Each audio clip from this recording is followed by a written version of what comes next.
उत्तर प्रदेश के जनपद अलीगढ़ में हुए जहरीली शराब कांड में 109 लोगों की मौत हो गई थी। जहरीली शराब कांड में शामिल 1 लाख रुपए के इनामी शराब माफिया ऋषि शर्मा की पत्नी पूर्व ब्लॉक प्रमुख रेणु शर्मा की 18 तारीख को जमानत मंजूर होने के बाद जमानत पर रिहा होने से पहले JN मेडिकल कॉलेज में मौत हो गई। तारीख को मम्मी को एडमिट करा था यहाँ पे JN मेडिकल में। उसके बाद 15 को डेट थी, तारीख पे जाना था उनको। स्थिति बहुत ख़राब थी, पुलिस प्रशासन पूरा आ गया था वहाँ पर JN मेडिकल में। उनके सामने भी बेहोश हो गई थी और डायबिटीज़ कंडीशन थी 500 550। उसके बाद नेबुलाइज़र से सांस ले रही थी, सांस लेने में भी प्रॉब्लम थी। उसको हटा के वहाँ से डिस्चार्ज कराया दबाव बनवा के प्रशासन का, और एम्बुलेंस में कोर्ट ले गए। कोर्ट में ऊपर जाने की स्थिति में नहीं थी, एम्बुलेंस में ही सरकारी कोर्ट पेश कार्ड सवाए और स्टैंप लगाया, साइन करने की हालत में नहीं थी। साइन भी फिर बाद में ज़बरदस्ती कराए जैसे हुए। उसके बाद जेल ले गए 15 को। फिर हमने एप्लीकेशन दे के फिर ADJ 9th ने सुप्रीडेंट को फ़ोन करा। उन्होंने फिर दोबारा JN मेडिकल भेजी क्योंकि स्थिति बहुत ज़्यादा ख़राब थी। वहाँ 15 को गई। उसके बाद अब परसों डिस्चार्ज कराया दोबारा। क्या मानते हैं इस तरीके से? और फिर रिपोर्ट उनकी सही आ रही थी। उस 10-12 घंटे में ऐसा क्या हो गया जो उनके मुंह से झाग वाग ये सब निकलने लग गए। और जब यहाँ पे मेरे को रात को फ़ोन करा था 11:44 पे कि इमरजेंसी लेकर जा रहे हैं, आप वहाँ पहुँचो। किसने करा था? लेडी कांस्टेबल ने। किस हालत में मिली फिर आपको? मेरे को डेड बॉडी मिली थी। मैंने डॉक्टर से पूछा यहाँ ये क्या हुआ है, उन्होंने कहा ये हमारे पास डेड बॉडी लाया। मेडिकल लेके गए थे? JN medical. अच्छा, क्या मानते हैं? जी मौत हुई है, क्या हुआ? हाँ, हत्या करी है जेल के अंदर? जी, प्रशासन। तो क्या जमानत हो गई थी इनकी? हाँ, जमानत हो गई थी सर। अच्छा, कब हुई थी? जमानत 18 तारीख को। शराब कांड में शामिल पूर्व ब्लॉक प्रमुख रेणु शर्मा की मौत के बाद परिजनों ने साजिश के तहत जेल प्रशासन पर उसकी हत्या करने का आरोप लगाया। तो वहीं मृतक के परिजनों ने पूरे प्रकरण की CBI जांच की मांग की है। हम सभी भाई, पूरा ब्राह्मण परिवार आज इसलिए यहाँ आया है कि हमारे घर की बहू, हमारे घर की बेटी, हमारे घर की भाभी, हमारे घर की बहन, उसके साथ में अत्याचार किया गया। और कल रात, आज रात को सुना कि उनकी हत्या कर दी गई। कहाँ पर हुए, क्या हुआ? जेल में एक प्रकरण आप लोगों ने सुना होगा, शराब कांड। उस शराब कांड में कई निर्दोषी लोग फंसाए गए और जिनके नाम पर ठेके भी नहीं हैं उनको भी शराब का कारोबारी बताया गया। मैं जानना चाहता हूं, जिनके नाम पर ठेके नहीं, जो कि ठेके में इन्वॉल्व नहीं, वो शराब के कारोबारी हो कैसे गए?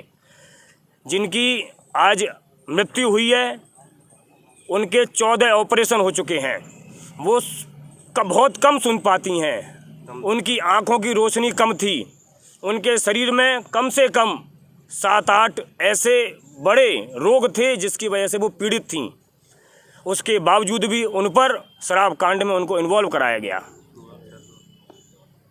जमानत होने के बाद हमारी डिमांड ये है कि जो हुआ है सबसे पहले उसकी CBI जांच हो।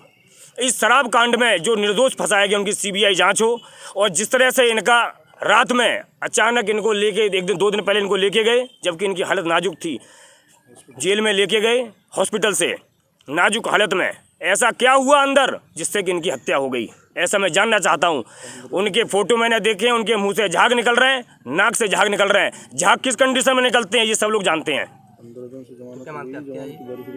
पूरी तरह से जांच का लग रहा, हत्या लग रही है और इसकी जांच होनी चाहिए। इसके अलावा परिवार के बाकी सदस्य अंदर हैं, उनकी सुरक्षा की गारंटी कौन लेगा? उनकी सुरक्षा की क्या जिम्मेदारी है? इस तरह से तो हमको लग रहा है कि बाकी लोग भी बाहर नहीं आ पाएंगे, उनकी भी हत्या होगी।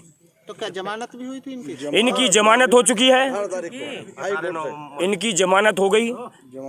जमानती भरने के लिए पिछले 10 दिनों से वेरिफिकेशन में प्रशासन अड़चा रहा है, पीछे से अटका रहा है। कभी कोई कागज़ मांगा जाता है, कभी कोई कागज़ मांगा जाता है, लेकिन सारी फॉर्मेलिटी पूरी की जा रही हैं। जो हमारे जमानती आ रहे हैं उनको धमकाया जा रहा है कि आप क्यों आगे बीच में से कैसे आए, आप लोग क्यों पैरोकारी कर रहे हो? पुलिस वाले घर घर जा रहे हैं।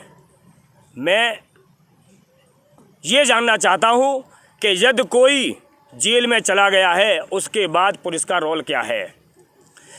अदालत की शरण में अदालत उसका डिसीजन लेगी। अदालत ने उनको जमानत दे दी, लेकिन फिर भी उनको जमानत पर बरी नहीं किया गया। और आज उसका रिजल्ट ये है कि आज उनकी डेड बॉडी बाहर निकल के आई है। पूरे प्रकरण में दोषी किसको मानते हैं इस तरीके से? पूरे प्रकरण में दोषी है हमारा शासन, पूरा प्रशासन और जो उनके पीछे बैठे हुए हैं राजनीतिक के बड़े ओहदेदार, जो कि लाशों के ऊपर बैठ के राजनीति कर रहे हैं।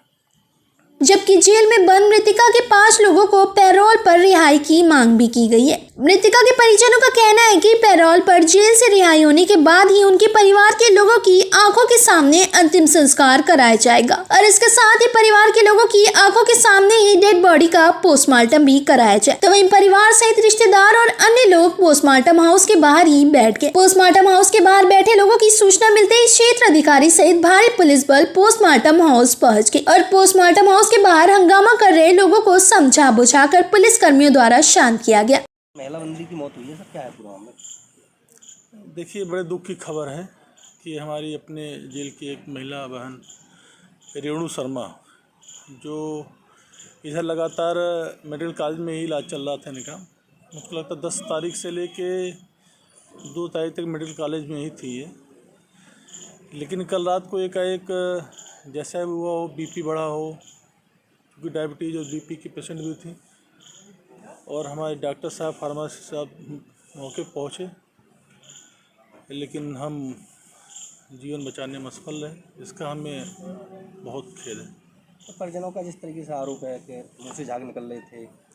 अब देखिए, फिर यही बात मैं जैसे पिछली बार कहूँ ना कि एक बार दिल से इस बात को सोचना पड़ेगा कि इस तरीके की किसी भी घटना में किसी भी बंदी रक्षक से लेके वरिष्ठ अधीक्षक तक या कारागार प्रशासन के सबसे सूक्ष्मतम स्तर से बड़े स्तर तक ऐसी घटनाओं से क्या फ़ायदा मिलने वाला? कोई डिलीवरेटली ऐसी घटना क्यों करे?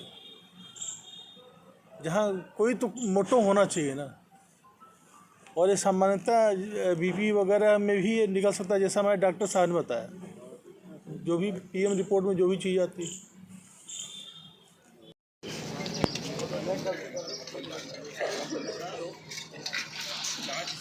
फिलहाल इस खबर में बस इतना ही। बिना केस के, बिना ठेके के और एक बीमार महिला को इतना बड़ा गैंगस्टर बना दिया।